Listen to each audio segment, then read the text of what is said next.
ডিসেম্বরের মধ্যে নির্বাচন সম্পন্ন করার লক্ষ্যে প্রধান উপদেষ্টাকে দ্রুত রোডম্যাপ ঘোষণার জোরালো দাবি জানিয়েছেন বিএনপির স্থায়ী কমিটির সদস্য সালাউদ্দিন আহমেদ। শনিবার রাতে গুলশানে বিএনপির চেয়ারপারসনের কার্যালয়ে হেফাজতে ইসলাম বাংলাদেশের সাথে লিয়াজোঁ কমিটির বৈঠক শেষে এমন মন্তব্য করেন সালাউদ্দিন আহমেদ। বলেন, একটি মহল নির্বাচন নিয়ে বিভ্রান্তি ছড়ানোর চেষ্টা করছে, যার ফলশ্রুতিতে নির্বাচন নিয়ে জনমনে ধোঁয়াশা তৈরি হয়েছে।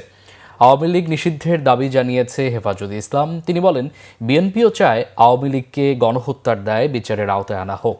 বিচারিক প্রক্রিয়ার মধ্য দিয়ে আওয়ামী লীগের ভাগ্য নির্ধারণ হলে জনগণ তা মেনে নেবে। জুলাই বিপ্লবে গণহত্যা মামলা দ্রুত নিষ্পত্তির জন্য আন্তর্জাতিক অপরাধ ট্রাইব্যুনালের সংখ্যা বাড়ানোর দাবি জানিয়েছেন বিএনপির স্থায়ী কমিটির এই নেতা। বৈঠকে বিএনপির মহাসচিব মির্জা ফখরুল ইসলাম আলমগীর সহ হেফাজতের শীর্ষ নেতারা উপস্থিত ছিলেন।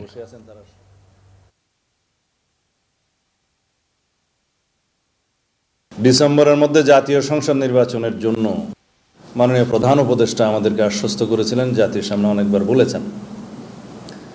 কিন্তু প্রায় সময় দেখা যাচ্ছে কিছুদিন পর পর ডিসেম্বর থেকে জুনের থেকে ডিসেম্বরে এরকম একটা শিফটিং দেখা যাচ্ছে। আমাদের জোরালো দাবি, মাননীয় প্রধান উপদেষ্টা অতি অবশ্যই খুব দ্রুত নির্বাচনের রোডম্যাপ দিবেন, যাতে ডিসেম্বরের মধ্যে জাতীয় সংসদ নির্বাচন অনুষ্ঠান করা যায়। সেই দাবির সাথে ওনারা একমত হয়েছেন এবং সেই জন্য তারা হেফাজত ইসলাম বাংলাদেশ এবং তার অন্তর্ভুক্ত রাজনৈতিক দলসমূহের পক্ষ থেকে তারা যথাযথ কর্মসূচি প্রণয়ন করবেন কিনা ওনারা এটা চিন্তা করে দেখবেন।